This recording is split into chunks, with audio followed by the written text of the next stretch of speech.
Houston for the 2023 Final Four, and we are very impressed with the other 3 programs that will be joining us, and we're excited to play UConn, a team that has won several national championships in basketball. But I think our Miami Hurricanes team, our players, are ready to compete at the highest level of college basketball.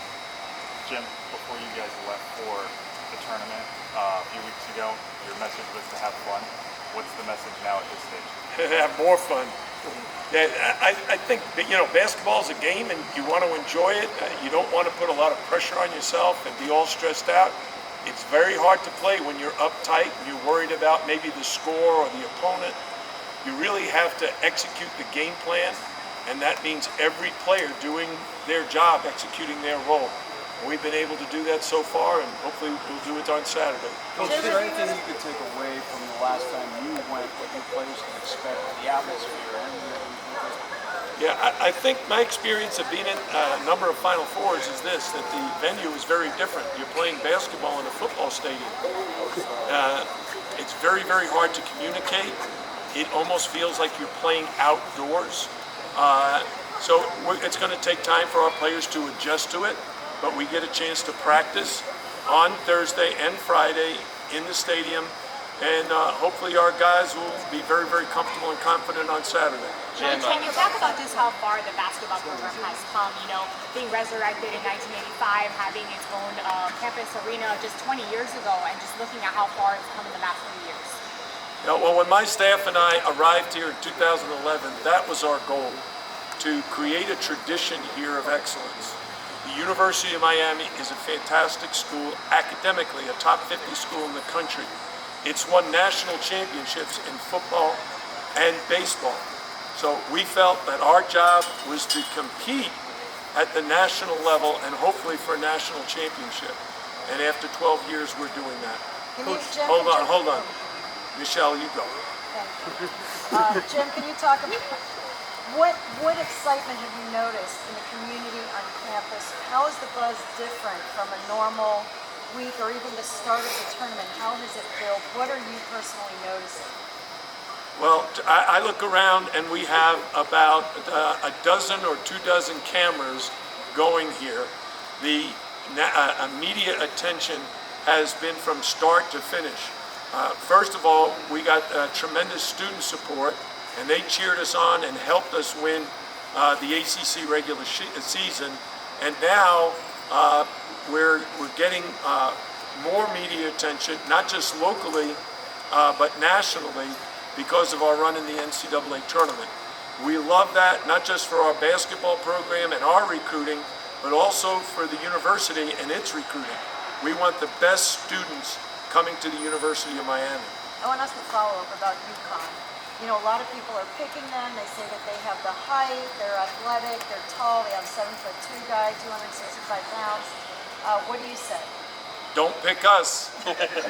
That's been our players' slogan since the tournament began, and we really don't care, because just about every team we've played, other than Drake, we've been the underdog. And that's hard for me to understand when we're ACC regular season champs, and I think the ACC is the best conference in America. Jim, Northshire's been having an amazing tournament, averaging like 14 rebounds, I think, on 11 points. Just coming off of that injury before the tournament, kind of sprinting through it and playing, what does he mean to the team and have the performances he's having? Norshad's the heart and soul of our team.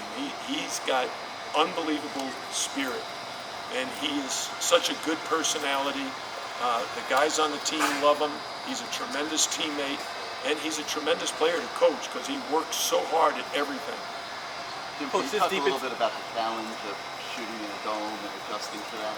Yeah, shooting in a dome is very, very different because, as I said, it's like you're outdoors. So you got to get more comfortable with it. You have to have some practices, just like we did going into the tournament, using a different basketball. That's not the basketball we use at home here. So the guys got to get comfortable in handling the ball. Now they got to get comfortable in shooting in the dome. Coach, this deep into the season, how do you continue to get your guys to play at that high level this deep into the season? Well, I think the credit really goes to the players, especially our senior leaders. The guys on our team, like Jordan Miller and Isaiah Wong, they've set a standard of how hard you have to work and how hard you must play in order to be successful. And I think every other player is following their lead. So I'm excited about where we are and how we're playing, and hopefully we'll continue to play that well come Saturday. Everyone healthy? At this moment, yes, everybody's healthy. Nervous, Coach? Me, never. What do you Time think for a about couple more for Coach How Al. about FAU? Oh, sorry. FAU being it also. Just the fact that a team from Boca and Coral Gables are two of the teams in the Final Four. Well, first of all, I think this is a very unconventional, non-traditional Final Four with San Diego State, FAU, and Miami. I don't think anybody's bracket has the three of us. Maybe they had UConn. But the fact of the matter is FAU is a tremendous basketball team and program. We played them last year at FAU. Our Elite Eight team was able to win by 2 points at their place. So we have the utmost respect for their coaching staff and program. Coach, what's the team been up to for this week, and how do you hope to rally them up today to get ready for this week? You know, one of the things, I feel like I'm a pretty good motivator, but right now my players don't need my motivation. They're already highly motivated themselves. They're great competitors and they're great friends. So they really want to play well, not just for themselves, but for their teammates. Jim, what's the scouting report Last you guys question have- for Coach Al. Go ahead, Adam. that you guys have on Adamas Nogo? Well, I guess the closest comparison is probably Baycott Armando Baycott from North Carolina. Big, strong, athletic, can score in around the basket. He's a great ball screener and roller. He's a great back to the basket player, terrific offensive rebounder, and a real defensive presence on the inside. All right, Coach. Thank you very much. Thank you. We'll have Thank you. players here Talk to you on shortly. Monday.